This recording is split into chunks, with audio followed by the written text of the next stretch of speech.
Shalom anak-anak hebat. Apa kabar kalian semua? Semoga kita semua hari ini diberi sehat dan juga selalu dalam lindungan dan cinta kasih Allah. Kembali dengan Bunda Meske dalam Doremi, doa dan renungan misioner bersama Sukami Paroki Santo Petrus dan Paulus Argapura, Keuskupan Jayapura. Edisi Senin 29 Juni 2026. Kita juga merayakan Hari Raya Santo Petrus dan Paulus Rasul.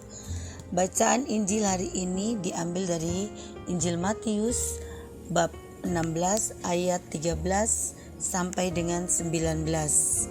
Mari sebelum kita mendengarkan Injil hari ini, kita berdoa. Dalam nama Bapa dan Putra dan Roh Kudus, amin.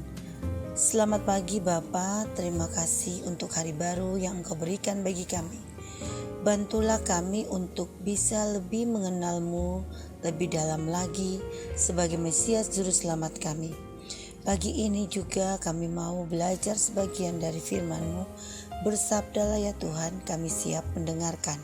Demi Kristus Tuhan dan pengantara kami, amin. Semoga Tuhan beserta kita sekarang dan selama-lamanya.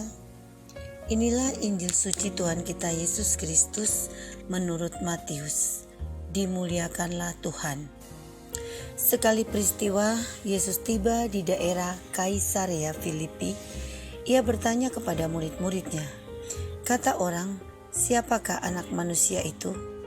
Jawab mereka, ada yang mengatakan Yohanes Pembaptis, ada juga yang mengatakan Elia, dan ada pula yang mengatakan Yeremia atau salah seorang dari para nabi.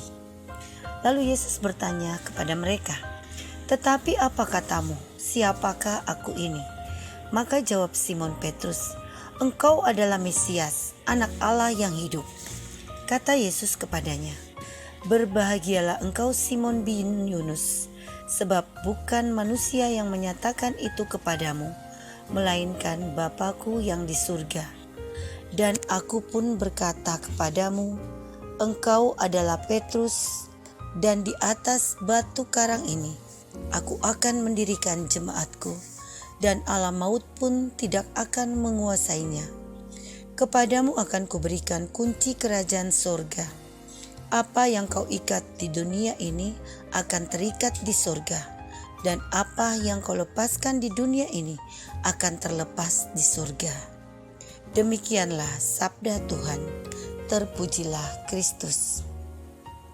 Anak-anak hebat dan sahabat misioner yang terkasih, sebagai salah satu tokoh sejarah perkembangan iman Kristiani, Santo Petrus sangat dikenal dengan keberanian dan kesetiaannya, yang mengakui Yesus sebagai Mesias atau anak Allah yang hidup. Santo Petrus juga merupakan salah satu santo pelindung di paroki Argapura atau di paroki kita. Dari bacaan Injil Matius bab 16 ayat 13 sampai 19 tadi yang kita dengar dan saksikan bersama, bagaimana teladan hidup Santo Petrus yang berani mengakui sebagai imannya bahwa Yesus adalah Mesias atau anak Allah yang hidup. Kisah pengakuan Santo Petrus ini memberikan kesempatan bagi kita semua untuk belajar dan bisa menyadari tentang bagaimana kita harus membangun iman Kristiani yang sejati. Nah, melalui teladan hidup Santo Petrus mengajarkan kita juga bagaimana harus menghadapi tantangan ketika kita memperjuangkan iman yang kita miliki. Dengan memiliki kesetiaan, keyakinan, dan ketegasan dalam beriman, Santo Petrus mampu menghadapi tantangan dan panggilan yang diberikan Yesus kepadanya. Sehingga dari pengalaman iman Santo Petrus, kita semua diajak untuk dapat belajar tentang beberapa hal penting yang akan kita pelajari bersama-sama. Yang pertama, memiliki kesetiaan yang tidak tergoyahkan. Kesetiaan yang tidak tergoyahkan ini telah dimiliki dan diberikan Santo Petrus seutuhnya kepada Yesus ketika ia mengakui dengan tegas bahwa Yesus adalah Mesias, anak Allah yang hidup. Kesetiaan yang luar biasa ini atau yang tidak tergoyahkan tersebut dimiliki Santo Petrus karena didasari hubungan yang sangat dekat dan intim sekali bersama Yesus. Santo Petrus kita tahu sangat dekat dengan Tuhan Yesus. Demikian pula dengan diri kita, anak-anak, sahabat misioner dan Bunda sendiri. Ketika kita membangun sikap hidup beriman yang sejati, maka kita perlu mengembangkan hubungan serupa bersama Yesus dengan melalui doa pribadi, doa bersama dalam satu persekutuan doa di kombas dan lain sebagainya. Juga kita bisa mengembangkan hubungan serupa dengan meditasi, berdiam sejenak, mengharapkan kehadirat Tuhan, dan kita boleh berbicara, berinteraksi dalam meditasi dan melihat diri kita dan menyerahkan diri kita sepenuhnya kepada Tuhan. Yang lain yaitu dengan pembacaan firman. Jangan lupa kita harus berdoa dan baca firman. Ada lagu yang sering kita nyanyikan di sekolah minggu atau di Bina Iman, dan mungkin sahabat misioner pun juga tahu lagu sederhana tapi mempunyai makna yang dalam. Baca kitab suci, doa tiap hari, doa tiap hari, doa tiap hari. Baca kitab suci, doa tiap hari kalau mau tumbuh. Jadi jangan lupa berdoa dan harus baca kitab suci setiap hari agar kita atau iman kita terus bertumbuh. Yang kedua, memiliki keyakinan dalam panggilan. Dengan keyakinan yang dalam, Santo Petrus telah menanggapi panggilan Yesus kepada dirinya. Santo Petrus percaya bahwa Yesus adalah Mesias yang dijanjikan Allah, sehingga dirinya bersedia untuk mengikuti Yesus dengan segala risiko yang akan dihadapi Petrus sendiri atau Santo Petrus sendiri. Keyakinan inilah yang menjadi dasar yang kokoh untuk membangun iman yang sejati. Ketika kita memiliki keyakinan yang dalam, maka kita akan mampu mengatasi tantangan ataupun rintangan dalam perjalanan iman kita. Kedalaman iman yang dimiliki Santo Petrus bertumbuh dari bagaimana dirinya memahami dan menghayati firman Allah melalui pengalaman-pengalaman pribadinya bersama Yesus. Tentu kita semua masing-masing punya pengalaman pribadi dengan Yesus. Maka demikian pula yang harus kita lakukan agar iman yang kita miliki semakin dapat bertumbuh dan berkembang dan menjadi dasar yang kuat. Kita bisa melakukan hal-hal yang tadi kita dengarkan bersama.